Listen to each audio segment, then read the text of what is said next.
let's just take a moment and appreciate that basically all the classes have been dominated by our region drivers. Are, Yes. are, are they even trying out East? Yeah.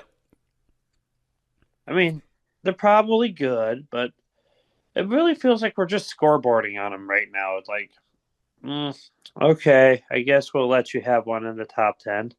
Now, careful, Jessup. Don't have it be like football where they use this as bulletin board material for the drivers out east. Let them use it. It's not going to change the fact that we're scoreboarding and pointing at it as they show up, and we'll be pointing at it when they leave.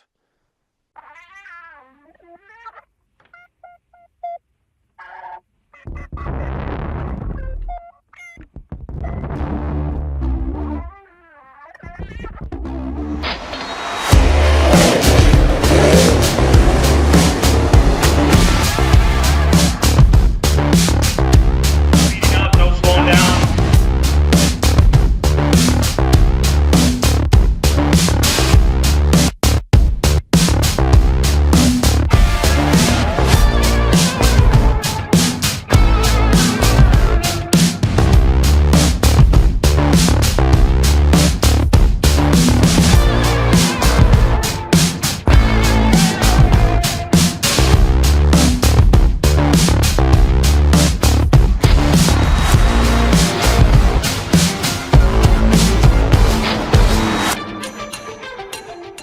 Welcome back, everyone, to the Track Packers podcast for episode 29 of season 4. Another warm or, depending on where you're at, wet weekend. And so we're going to recap and preview some racing here with myself, Mason, Mr. Jessup Pelkey, and John Breckle for this week's episode. Jessup, how are you doing on this lovely Monday evening? Yeah, that's about it. No, I'm doing pretty good. All things considered, we're doing pretty good. It's a little cold, but we're okay. Well, you're right. That's pretty comfortable, though, for you, especially in your household. You know what, Mason? Where do Hold I that. lie? Let's just throw this out right away. You just stay in your lane, Mr. Weatherman, Mr. Rain. Excuse you? I didn't have 3 inches of rain in my neck of the woods this weekend. Where were you last weekend, Mason? I was in St. Cloud area, Minnesota, over in Ogilvie and Fargo. We got 30 minutes of mist. Yep, Woo! there you have it. Well. You did bring the weather with you. I mean, you missed it was still my within 900 sentence. miles of Mason, so it still was in the vicinity. Oh, be quiet, John. I again did not Realistically, have I'm 3 inches of blaming- rain. I'm going to blame Mason for the hurricanes. I am too. I'm blaming Mason for the new rating that was down in Enderlin at the EF5. Yes. If there, well, yes. I don't even His think I was powers- even within 200 miles of that. No, His you powers were grew in too strong. Princeton, I think. I was in Princeton that week. Yeah, Where I was thought you were in Kayla? Princeton. Kayla was also in Princeton. And you guys were all watching the weather like, oh, damn. Yeah, we were like, uh-oh. Yeah, that wasn't good. No, that was not a good night. That was a very sad night. Yeah. You are correct, Mason. When they rank it at EF5, it usually is not good. Indeed. Where John, do how I are you lie? doing this week? I'm doing good, Mason. I have flipped gears. I have officially kind of ended the 2025 racing season as of last weekend. I might partake in maybe one more event this year, depending on weather-wise. But besides that, I am pretty much done with racing season, and I am full-blown into bowling season. So I have kind of flipped the gears as soon as Monday hit last week, because I think last week I did 18 games, I Wow. think somewhere in that range. So yeah, so I have truly flipped the gear. I'm a pretty avid bowler myself, John. Especially when they put up the bumper. He is good at Did wee you bowling, know? I'll give him that. We saw quite a few last weekend. Not this past weekend of racing, but the weekend before. We saw quite a few bumpers getting beat up during the Oktoberfest special. and there was lots of bumpers on the track.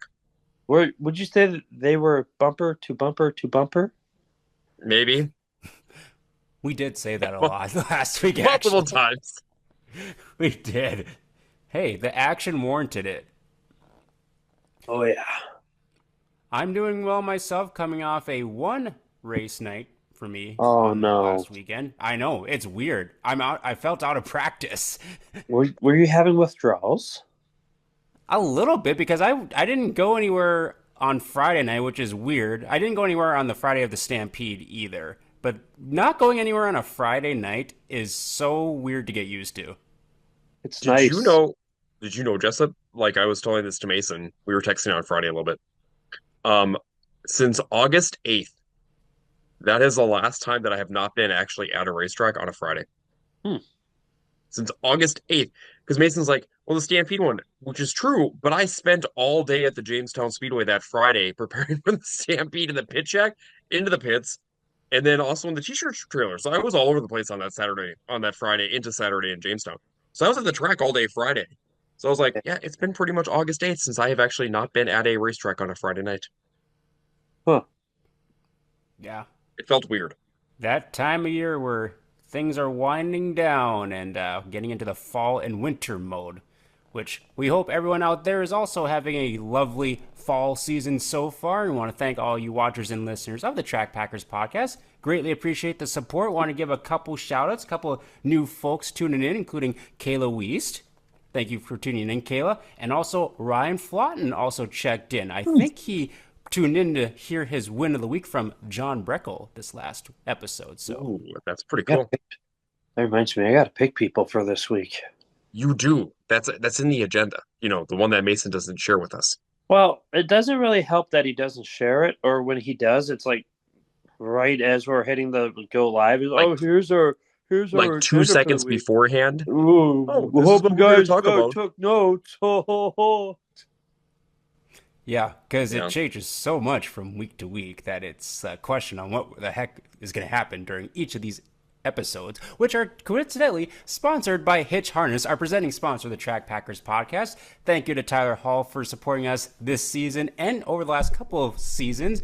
John, would you like to talk to us a little bit about Hitch Harness and the services that they provide? Yes. So Hitch Harness does a lot of great things throughout a variety of businesses.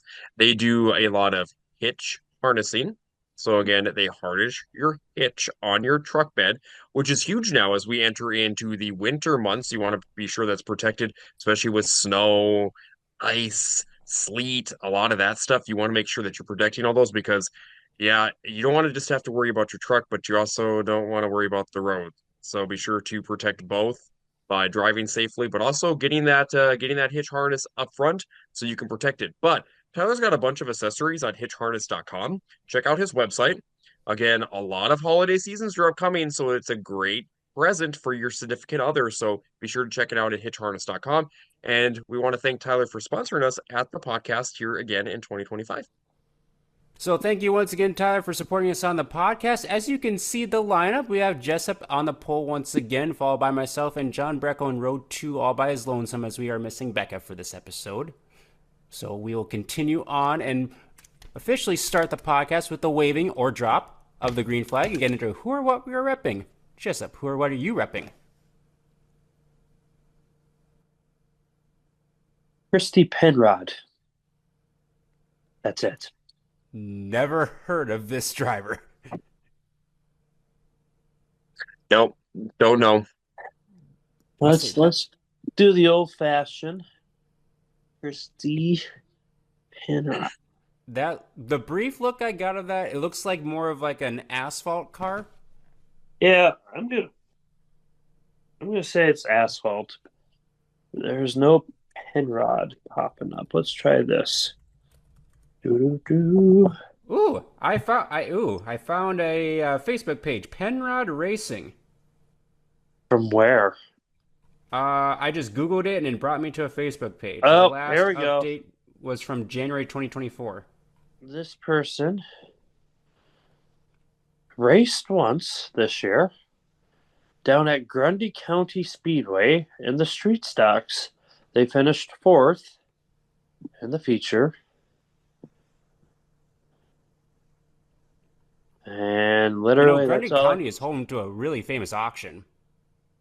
This is looks like asphalt racing.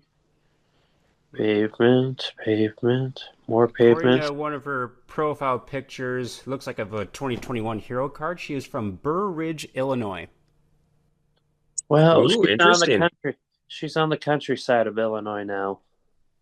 Her car number is 42, the same as Uncle Donnie Shaw. That it is. That's Neat. it. That's all I got for you guys. Definitely dug into a pile of obscure shirts. Yes. Now remember, folks, if there's ever been a obscure shirt that you wanted of mine, just reach out. Sizes are limited to whatever I was given. Indeed. Alrighty, well, I'll go next. I have a theme for all of the gear I'm repping. So the hat, once again, the 471 of Austin West, raises an INEX Legend out of the Bismarck-Mandan area. The koozie is a sponsor, one of the headline sponsors of one of the legends in our area. It's hard to see with the glare, but it's Spiffy's out of Hmm? Baker, Montana, ran by Jay Quenzer, who owns Bryce Barnhart's number 94 INEX Legend. And the shirt, another legend driver, Regan Ranke, the number 22 out of Lisbon, North Dakota. Oh. Because there is a slightly important race coming up for the NX Legends in our area, and so repping all sorts of legend drivers, as a lot of them will be competing this weekend up at the Nordic Speedway, and we will touch on that event in just a little bit. John, what are you repping? So I went a little bit different route. Remember how I had that T-shirt stash that I picked up during June with Oh, the World yes. of Outlaw late model show up in Minot? Well, I got Yep. to thinking, I was like, I know I've got some good ones in there. So I actually found a really nice one. I am repping the Eisenchenks World of Outlaw late model schemes with both the sisters, Amelia and Layla. And the back is really nice. So the back on the shirt is really, really pretty. Well, that is nice. Oh, that is cool. And there's less of a glare up top. Yes. I have put makeup on for tonight's episode, so I glare more. It's some Vaseline. So, but in short, this is actually some really nice race gear from both the Eisenchenk sisters. And they had a very nice 2025 race season in a variety of divisions that they were racing in. And Amelia and Layla, they may be in Oh, Fargo. I mean, not in Fargo, but in Fergus Falls oh, this weekend, actually. oh. So they Maybe. might be traveling from Fargo to Fergus Falls. And we'll see though, because Amelia ran the Stampede and got eighth, and Layla looked really good at the 100 and just barely missed making it into the show. Actually, she got quite a bit of damage actually, and still came back and almost made the show.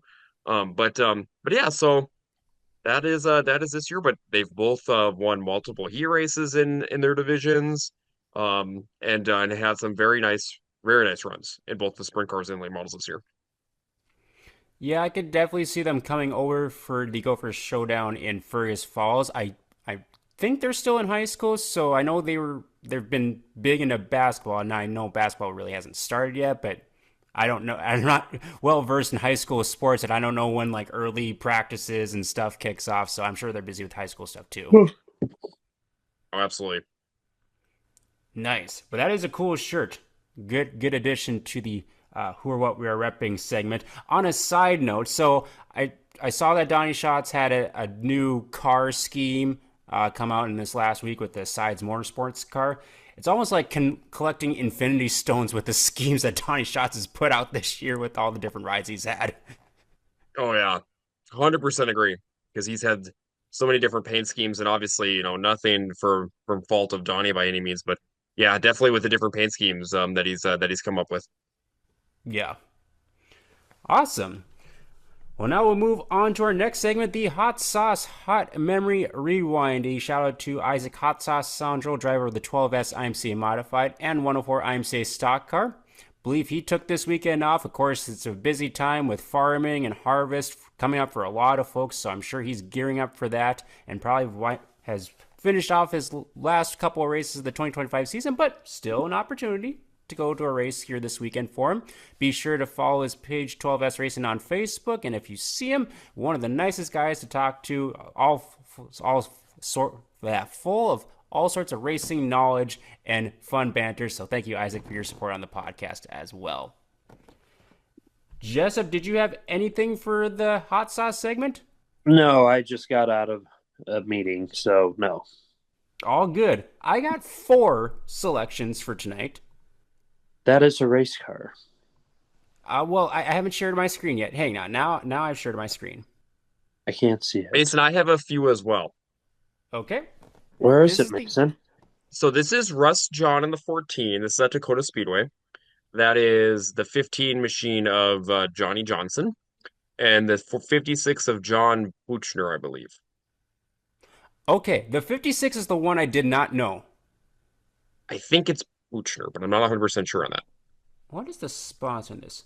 Crookston, Minnesota. Okay, I could see that. So I think it's him. Yep. I knew that. Yeah, definitely knew the other two, but I'm like, I don't know who the 56 is. That looks like GovCop, actually, for one of the years at the Dakota Speedway. This, I don't know what year this is from. It was from one of my friends, Michael Ornis, and he had a random album of all sorts of photos from back in the early 2010s, late 2000s, I think, and this is one of the photos. Very nice, Mason. Proud of you. Number 2. That is Andrew Wagner. Or Andy Wagner. It is not. Can I get some hints? This driver currently races a late model. Dan Dowling. That is correct. I was going to say Dowling with the bison-looking scheme. Yep. So this is in 2014. The Bison had won their 3rd straight national championship in football earlier that year, and so he matched his scheme for a few years to match up with the Bison's number of championships. I don't think he had another Bison scheme after this. And then he went back to his traditional number 2 or O2, whatever it may be. Number 3. Jessup. I want to say, no, it's not who I thought it was. Let's see. The Menace. I already know it, so that's why I'll let you go. Go ahead. Menace. Who's the Menace? He still races. Dennis Zach? Yes. Yep. That's okay. So the first thing I thought initially, without looking at the I-94 thing, I was like, that if I would have looked at that, that would have changed my initial thought. I'm like, number 2, okay. The only 2 I really know out here is Conway. And then I was like, oh, I-94. No, that doesn't make sense. And then I saw the thing that said the Menace and the MTH. I'm like, I don't recall Zach running a mid-mod, but it's been He won the WISSOTA 100 down in Huron in the WISSOTA Midwest Modifieds. I heard they're moving the 100 back to Huron. This is news to me. This is news to me too, Jessup. I also heard that, why are we moving on? And just like that. Oh, this is Bruce Rutland. Hey, there you go. It's Bruce the Moose. A young Bruce Rutland. In a very Jessup-looking scheme car. You know, that reminds me of the old Marlin Seidler paint scheme, except a little too much red. Needs a lot more white and a random splotches here and there. This is true, Jessup. I don't disagree with you. Bruce The color scheme looks like it, doesn't it, John? It kind of does. Yeah, Bruce had some good-looking cars. This one was very simple. John, did you hear that? Mason agrees with me and my taste of... It was good looking. It was simple. Yep, it was simple, and he liked it. It was very good looking. Mason is catching on to what good cars look like. Hey, some schemes, if they're like the simple looking schemes, are nice. And A there's some that two-tone duct have tape. like 85 different colors, and I'm like, that's a little much. The tribal tattoos. Yes, as Jessup calls them, the tribal tattoos. Those are my four, John. Okay, so here's my first one. That's a I want you station to name wagon. all of the drivers in the photo. Hold on, hold on. I know all three of these. All right, Okay. man. Start You with the have to also station tell me the wagon. year. The station wagon is Chris Sayre. Ooh, I station wagon.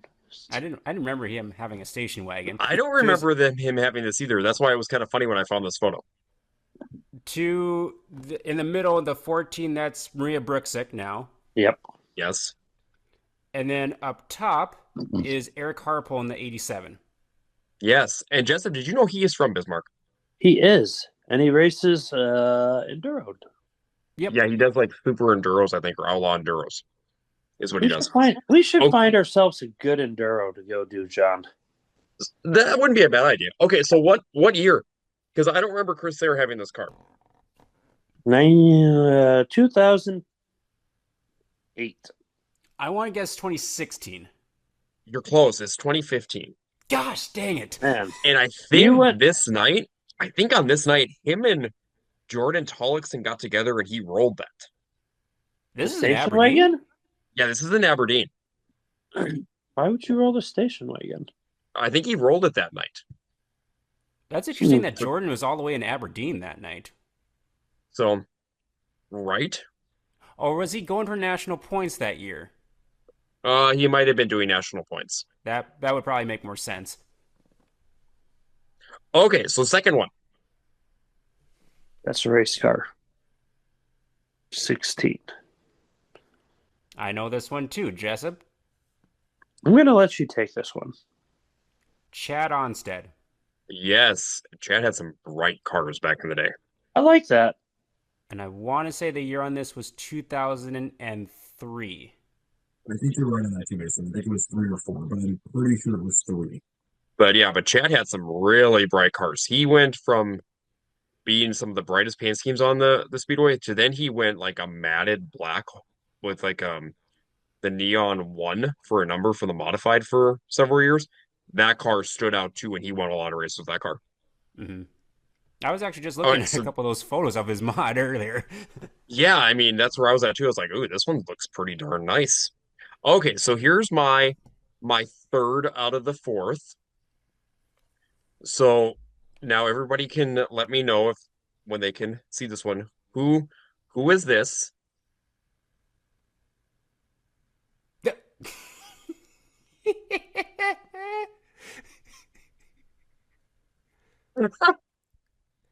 I have no idea. I don't either. Jessup, do you have an answer? Do you have any guesses? Man, my nose really does look broken in multiple spots. It does. It was This probably is because you were trying not to snore yet. this is a good like addition to the hot sauce, hot memory rewind. Because if you rewind 1 week ago, that was what Jessup looked like on the actual show. This is so true. So true. See, just so this is why you don't need enemies. You just have us. Who is this? Oh, I don't recognize this scheme. Is that Critter? I was going to say, No, this driver still races today. Uh, Same number, same class? Same class, different number. Ah, shoot. He made a return back into racing in the street stocks a few years ago.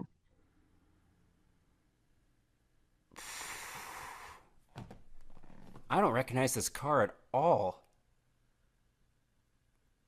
Give you what's one more the? hint. His home track is Casino. Oh, I ain't going to know that. Andy Rosso.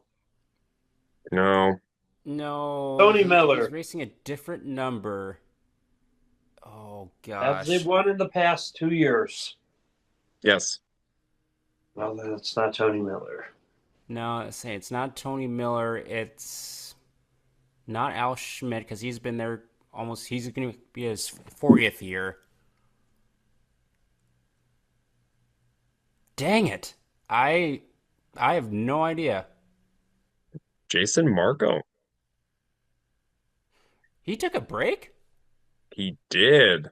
A little bit of a break. Oh, I suppose because he was in the Midwest mods Hmm. and then went back into the streets. Okay. I would not have guessed that. Used to be 17. I remember that car back in the day.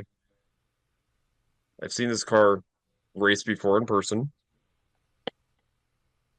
Wow. That's a really good find. I would not have guessed that one. See, stumped you guys. You did. I will give that one to you. Any more, John? Nope, I only had four. Alrighty. That does it for the hot sauce hot memory rewind. Track Packer report's pretty simple. I think I was the only one to go to a dirt track race this weekend. Went to the Saturday night portion of the Ogilvie Fall Classic where it was unusually warm for this time of year. I think it got up to nearly 90 degrees for a high. It It was was not fall classic like weather. it was definitely not. There was a nice breeze which kind of kept things like tolerable compared to the 90-degree, but then it just absolutely killed the track. Like it would draw out the track super quick with the way the wind was going. So Jessup, my first takeaway is there was a lot of cars. Mm-hmm. You know what my There were a second lot of 300, takeaway cars. was? 310 in total. There were a lot of cautions.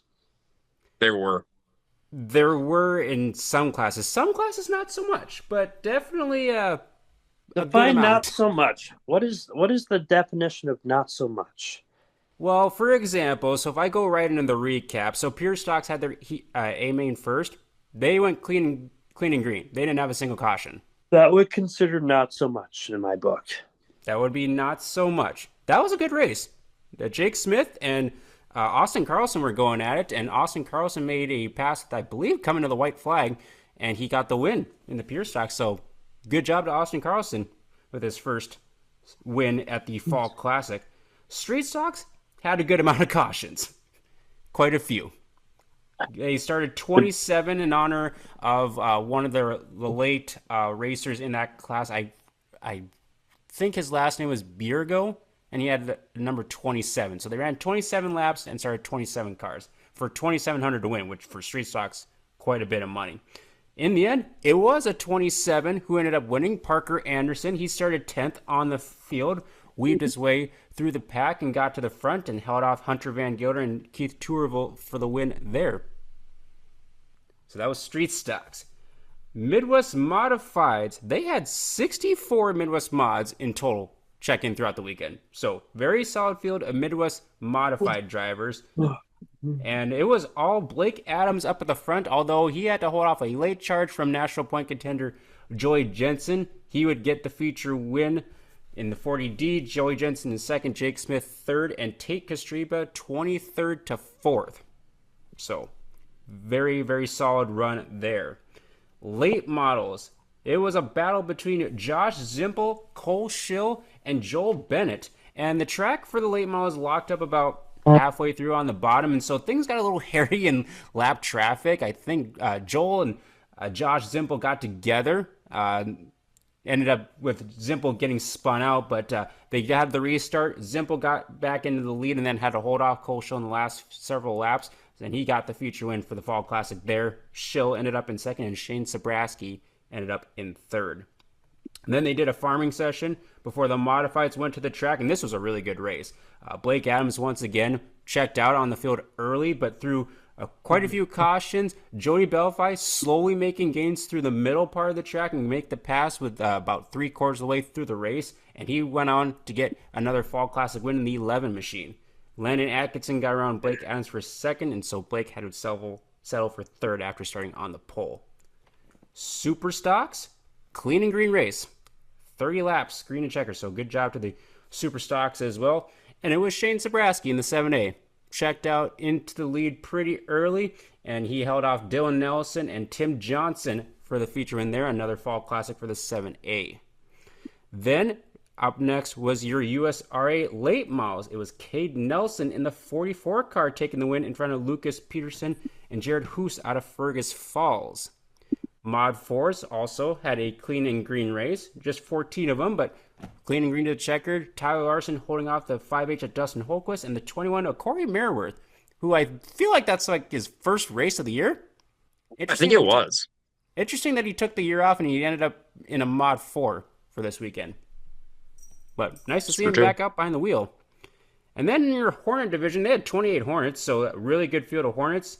Really good race to the end between Brady Fossil and Randy Jacobowski. I'm sure I'm butchering that last name, but it was Randy who got the win in the 89J over Brady in the 27, and then Mark Gangle in the 34 rounded out your top three. And so that was the Fall Classic over at Ogilvie Raceway, and they have one more race down in Ogilvie, the Topless Nationals, taking place in just a couple of weeks. So that's racing that was from this past weekend. Not much else to report. I know they had some racing over in Williston. We may touch on a little bit of that here in Wins of the Week here.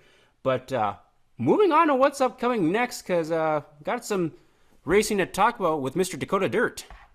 We do. Did you guys know that is your one-stop shop for everything North Dakota racing news, results, and much more? You can check out Dakota Dirt. They are social on social media platforms, but they also have their website at dakotadirt.org. Yes, they do. Jessup, what's coming this weekend? Racing. There will be one night, one event over 3 nights of racing. That's it. It is at Where, Nodex who, Speedway. what, where, when, not, why, and how? Well, I'll tell you why not. It's up in Minot. That's what my brain was going to, Jessup. And it's the INEX Dirt Car Nationals. 3 great nights, with Thursday being a practice, Friday's night, the opening night, and Saturday's championship night. And they will be joined by the IMCA stock cars. And that's it. Yep, and I saw the stock cars will have a full program on Friday and Saturday. For 10,000 to win each night. That would be something. I believe they're racing for modified pay. They're the normal That, modified pay. that's true. That's what I thought I read too. I'm giving them a hard time, Mason. Can't we just have a little fun? We have fun all the time. I guess. Yes, so it should be a good time up in Nodak. The last time, so I've only been to the Legend Dirt Nationals once when I was over in Red River Valley. I think it was in 2017, I want to say. So it's going to be quite a few cars from of course, around North Dakota, Minnesota area, but also some of the travelers that are racing for national points, like in North Carolina, Pennsylvania, all sorts of different parts of the country. So should be a fun weekend of racing to watch and see how our locals stack up against some of the national point contenders as well. And I was going to share here, take a look at the points to kind of set the stage for this weekend, as we have several drivers in our region going for national points. In the Young Lions, so I don't know exactly how they split them up. I think it's based on years of experience and age. I don't know exactly what the metric is to figure out how they designate who's in what division. But right now, Regan Ranke, the 22 out of Lisbon, he's leading national points over Rylan Vetter in second, Alex Clark in third, Colt Miller in fourth, and Talon Newman from Wisconsin in fifth. So right now, our locals, 4 out of the top 5 spots. Any who do you think is going to be one to watch out of these Young Lions when they go up to Minot this weekend? I'm kind of keeping an eye on Regan Ranke, of course, because he's had a really good year. But I'm also keeping an eye on Colton Miller. He's kind of come into his own, even with picking up a win over in Big Sky last weekend. So yeah, so kind of keeping an eye on him. Yeah, and Ryland Vetter's kind of another one too that's had some pretty good runs as well. Just maybe not the luck. The Vetter clan, they haven't had the best luck this year as it is. No, and I know his car suffered some damage over at Oktoberfest, so that's why I was kind of like, I hope he has a clean and green weekend up there too. And then but yeah, his luck has just not been there this year. Any Yeah. thoughts on Young Lions, Jessup? No, you guys took the ones I would say. Um, no, you guys took the ones I would probably watch out for. Yeah, it's yeah. Also forgot about Noah Lewis and Mace Lamar, a couple of the drivers out west, along with Andrew Clark. So it's going to be a good mix of drivers. Mason Lamar has also made steady improvements. The races I've seen him in over out in Lisbon and Ada and West Fargo. So definitely some drivers to watch in the Young Lions division. The next division up, your semi pros right now, a tie atop the national points between Ty Olson, the 7T, Quade Schoonover out of Ohio. And then you have the Madler brothers, Gage in third, Noah Madler in fourth, and then Hayden Schmull out of Wisconsin in fifth. How do their points work, Mason?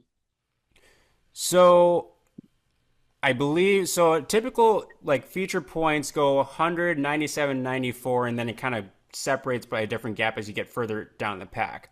The way national points work, from what I understand, is you still get divided between your division, whether it's pro, semi pro, young lions. So let's just use young lions for example. Let's say there's like 4 or 5 young lions in the feature.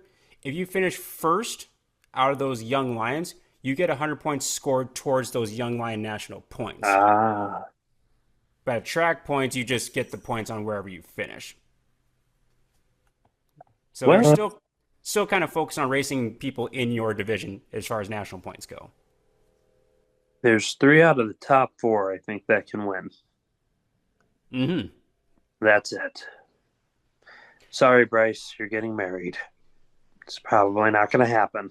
Oh, that's right. I forgot about that. Yup. Not saying Yep. sorry, but early congratulations.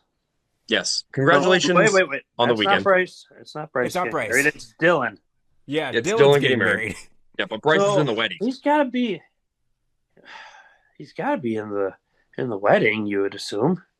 Oh, I would definitely assume so. I mean, huh? Well, there's still drivers like Cody Mackhart, who's also one of our locals in the top 10, and then Andy Bargman, Jamestown track champion. Pretty good, especially if the track is around the bottom. He's really good on the bottom, and I think typically Nodak, when they run Legends, it's a bottom groove track, so I think Andy could make some noise as well. Yeah, but Yeah, I'm the problem here definitely. is Go ahead. there's someone higher in the points that is very good on the bottom, and there's There's two one two right behind brothers. him who also doesn't leave the bottom unless there's absolutely no groove on the bottom. It's the Madler brothers that are really good on the bottom. Those two have been super good the last several years, and they're really good up in Nodak. So Mhm. those two are going to be tough to beat. Yep, that's where my money's going to be going. So I think Ty's got a great opportunity to take home the championship if he can keep his nose clean and everything else. But he's also been really quick, but struck with a lot of part failure slash bad luck Yep. throughout the years. So he's just got a lot of shows in to where Gage and Noah are always quick up at Nodak, and I think they're going to be the two that are going to be kind of tough to beat up in Nodak. Yeah, that should be a fun race to watch, and kind of similar to what they do down at Dakota Speedway for the Night of Legends race. They have separate feature races for these divisions. So all these drivers that some of these drivers that you see on this list, they'll be in their own feature. They won't be racing with a lot of the Mhm. other ones in other divisions. That's semi-pro onto the pro division. Hmm. Preston Martin has a sizable lead in the 77 machine over Colton Freeze, Ty Wilkie in third, Joshua Weist and Austin Weist fourth and fifth. Now, those two aren't related, are they?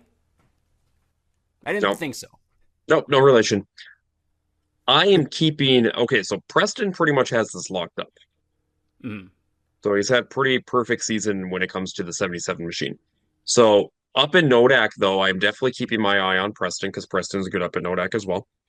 But one of the drivers that is going to be in attendance that we know of too is going to be Ty Wilkie. So Ty is going to be there. And I'm keeping an eye on him because he's looked really quick to end the season. Towards the second half of the season, he looked really fast.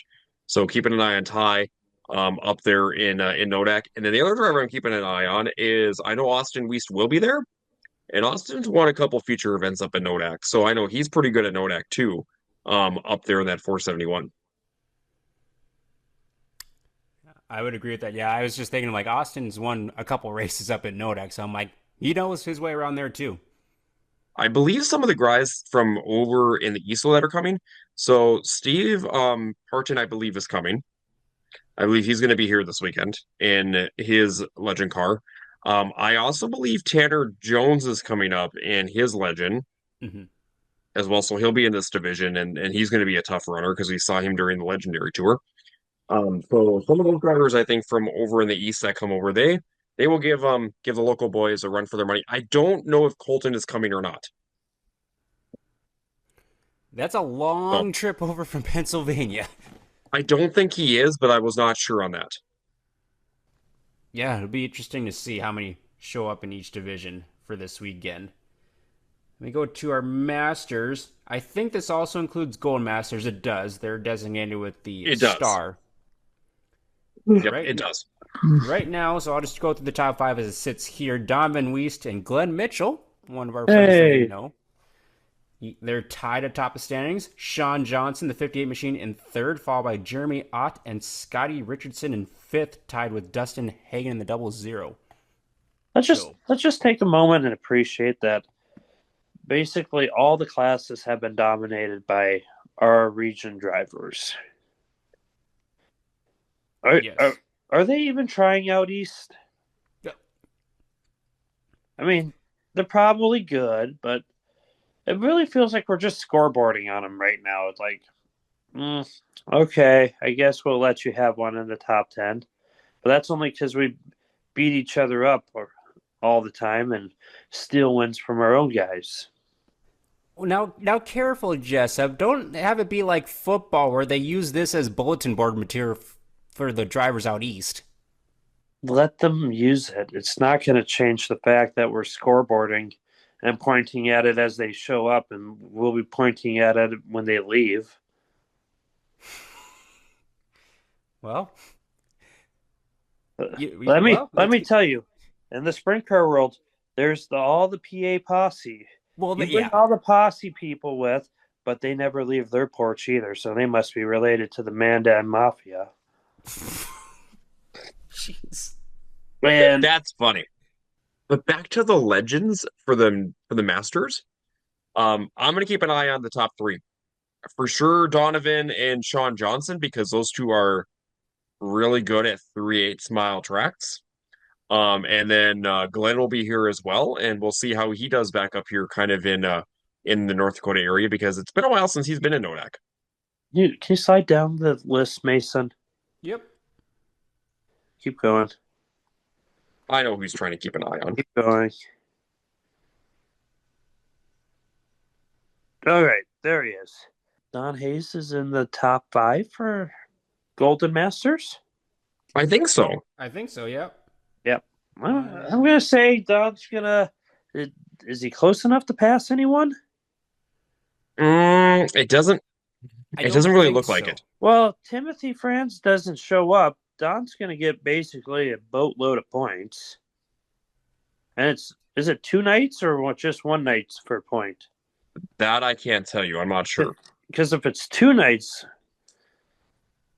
let's see, he's at 15. Go up a little Because I more, know the Mason. first night is like heats and qualifying. Yeah. Oh, I don't think he'll make it then. Dang. Well, he's still solidly top five, though. It's not enough for the Pirate. Yeah. Well, John. So, John, you mentioned Sean Johnson, and Sean's got a knack for winning some big races because I think he's gone down to, oh, was it Lucas Oil Speedway either last year or a couple years ago, and he won down Yes. there. 2 years ago, he won down there. And actually, I think he's got two wins at Lucas Oil Yeah, during and some of their big legend shows that are down there. That's a big track too. that's a big track. It's not a lot of banking on that track either. So, He's slapped. Yeah. And Sean's had a really good season this year and had a really good season last year. So mhm. if he picked up the Red River Valley Speedway Track Championship, was he also the Cheyenne Speedway Track Champion too? No, because he was not there every single week. That ended up being Dusty Munn in a tiebreaker over Regan Ranke, actually. Okay. So that means that that Sean didn't get the bonus points for that championship, but he got the bonus points for the Red River Valley Speedway Championship. Yep. But yeah, he still won. He was won at multiple racetracks this summer, and yeah, he's going to definitely be tough to beat up in that division. Yeah, and then stock cars, like you guys said, two complete shows Friday, Saturday. So that should be a good way to end the season up in Nodak. And weather looks decent. It doesn't look too bad. It looks like it's supposed to be mid 60s on Friday and mid 70s on Saturday. So and it should be pretty good overall for weather wise. Yep. So that's the main event taking place in North Dakota. We're down to also the last weekend with WISSOTA racing across the landscape. Couple races taking place. The Gopher State Showdown over in Fergus Falls heats on Friday, along with the makeup feature for supers and late models, I believe, from King of Dirt. And then Saturday is the main features taking place. And I believe Saturday is also the Hot Dish Nationals over at Hibbing. That is correct. Yep, their final event over in Hibbing for the season. So that's going to be the last couple races on the WISSOTA level. I can So get Nate my Mason, let's look at points on that because they're pretty darn close in a few divisions. So late models, Tyler Peterson looks like he's got that one pretty much in hand. How So about by the way, Dustin Strand congratulations stuck? to but I was going to say Dustin Strand snuck up into second. he did after his trip over to Billings at the Big Sky Speedway.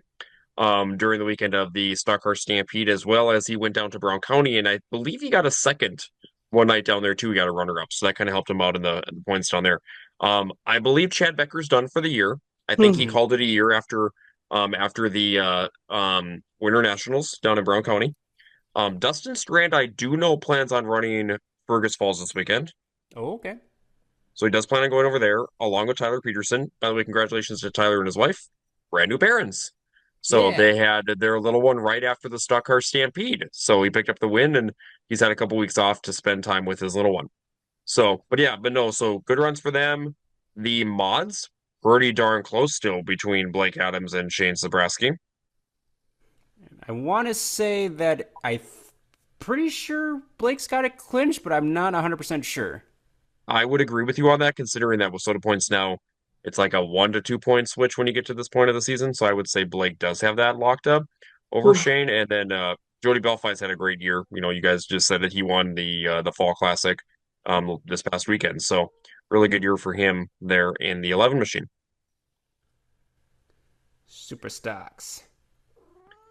Shane has probably got this one, I think, locked up because I think Kurt is done for the year Yeah. and Kurt. maybe his career because I know he said this might be his retirement year.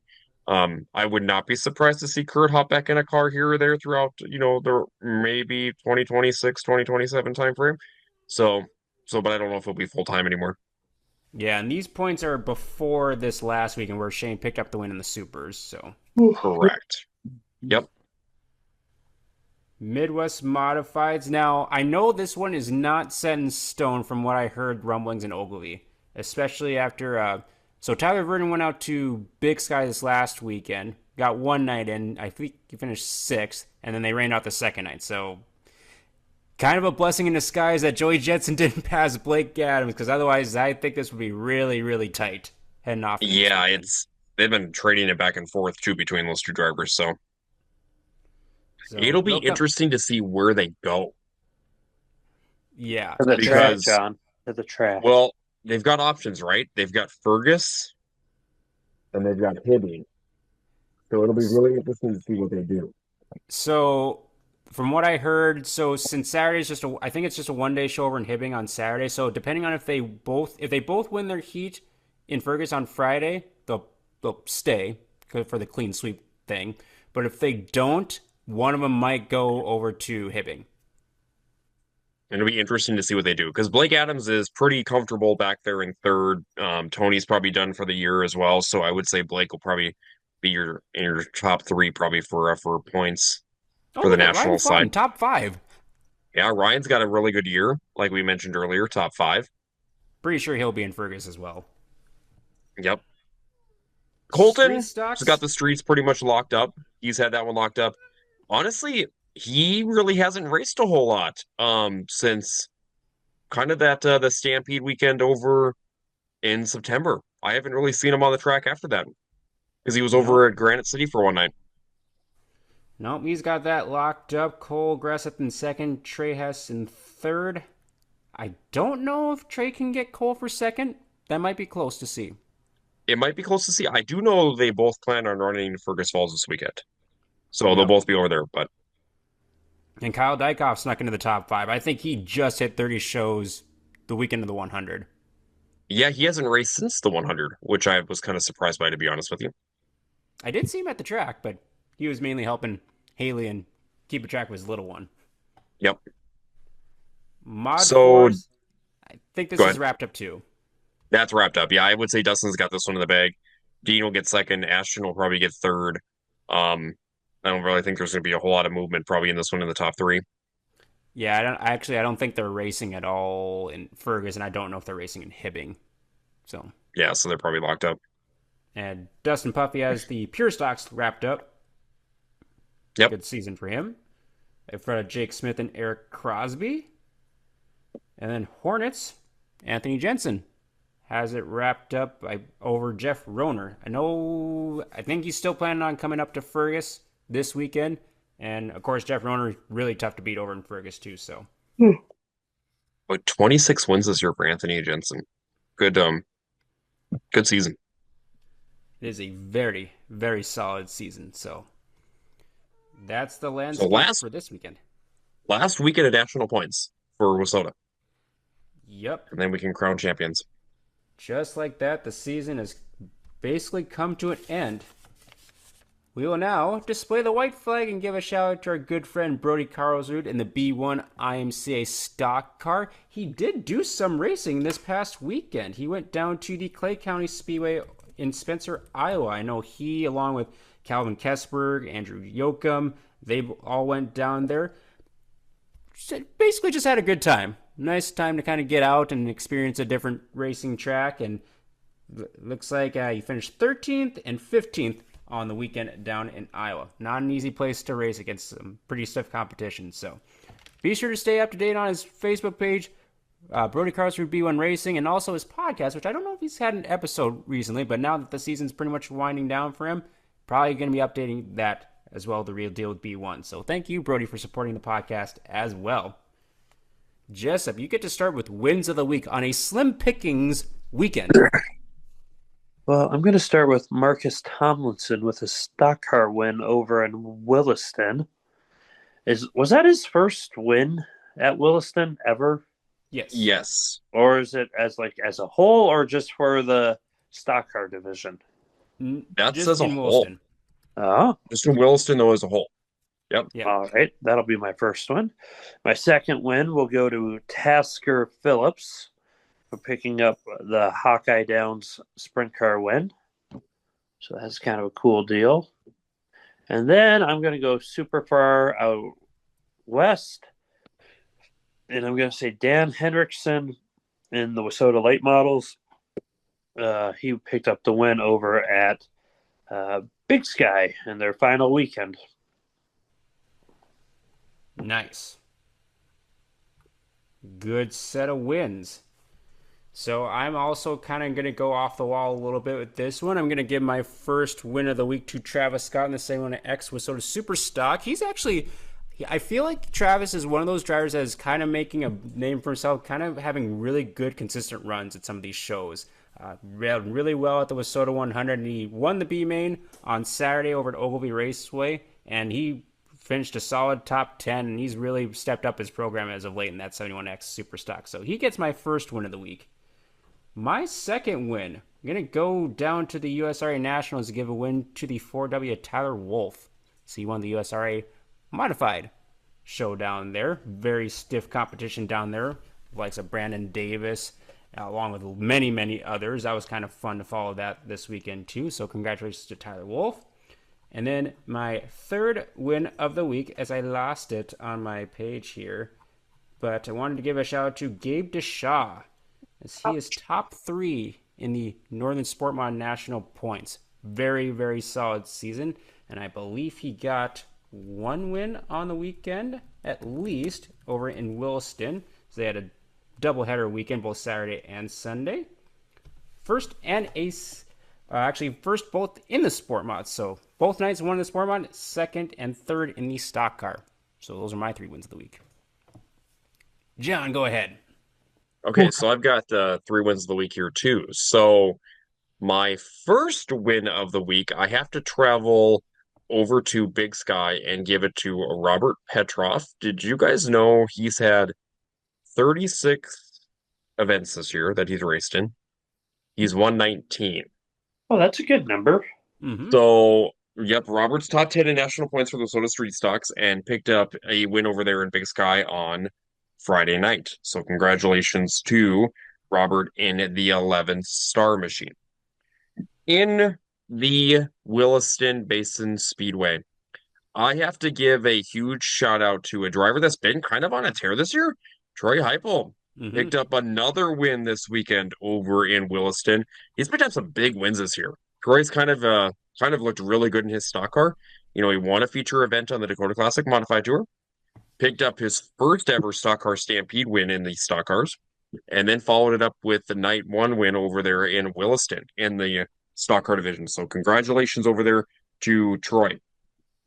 And then I am going over to the Fall Classic once again, and I am giving a win out there to Josh Zimpel because Josh picked up a big year-end show in the late model with the win over there. He was also in a dogfight for the track championship in the late model division between, I believe it was Tyler Peterson, Dave Moss, and Josh were only a few points apart in the final standings for the WISSOTA Late Model Track Championship over there in Ogilvie, and then Josh won the big show over there this past weekend. He looked really good at the WISSOTA 100 as well, until some trouble in front of the field during that event when he was leading. So, but overall, Josh has had a pretty good season and has looked really good at the invitationals.